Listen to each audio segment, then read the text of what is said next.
Welcome to the newest episode in an ongoing Legendarium series about the heroes of the Trojan War. In this installment, Patroclus, we will talk about one of Achilles' closest companions. And though Patroclus did many brave deeds throughout his life, it would be his death that proved most important to the resolution of the Trojan War. Patroclus's father, Menoetius, was one of the Argonauts who followed Jason on his quest for the Golden Fleece. The name of his mother, on the other hand, is not known for certain. But as a child, Patroclus had an argument with his friend Clazonomus over a game of dice. Patroclus flew into a rage, struck his friend upon the head, and killed him by accident. To avoid the wrath of Clazonomus's family, Patroclus and his father fled to Phthia. They took refuge in the court of King Peleus, and there Patroclus met another youth named Achilles. Both of them trained under the mighty centaur Chiron, who taught both boys the arts of war over many years. By the time that Achilles and Patroclus had grown to manhood, King Tyndareus of Sparta was trying to marry off his stepdaughter, Helen. Many men came to court Helen, including Achilles and Patroclus. Indeed, with all of the great men of Greece in his court, Tyndareus feared that he would start a war by turning down so many potential suitors, especially since so many of them were kings in their own right. So Odysseus, the most clever of the Greek monarchs, came up with a solution. He suggested that Tyndareus ask each man to swear an oath to honor and defend Helen's marriage, no matter who was chosen.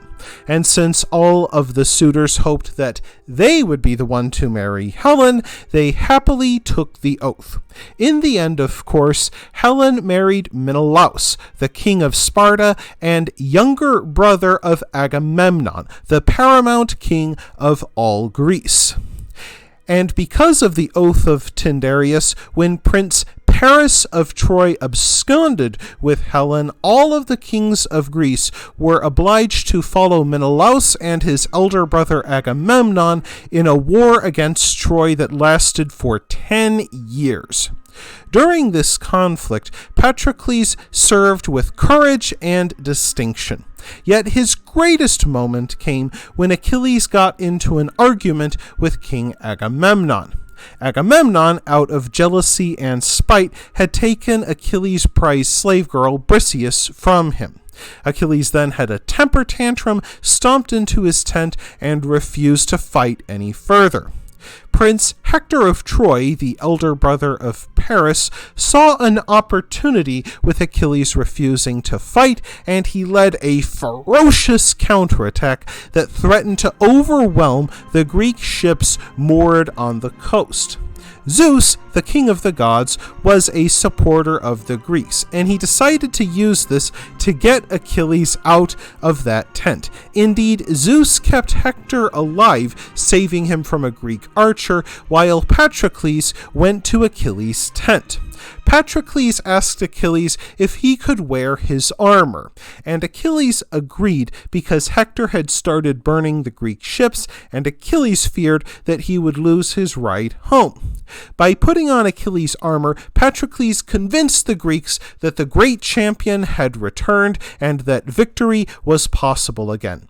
Indeed, thanks to Achilles' magic armor, Patroclus slaughtered dozens of the Trojans. Among the men he killed was Sarpedon, a half-human son of Zeus. Zeus had wanted to save his son, but the other gods accused him of playing favorites, and so Zeus did nothing while his half-human son was slaughtered.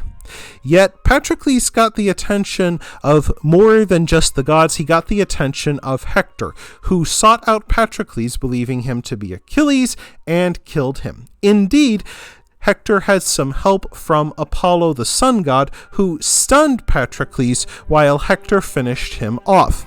Yet soon enough, Achilles realized that his closest companion and probable lover had been killed by Hector of Troy.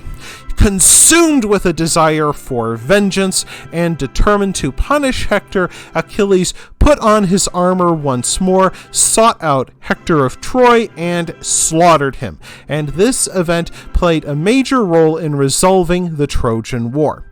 That wraps things up for this installment of the Legendarium. I hope you enjoyed it. If you did, press like. If you want to see more, press subscribe. And if you've got anything to say, let me know in the comments section. Thanks again for joining me, and I hope you have a great rest of the day.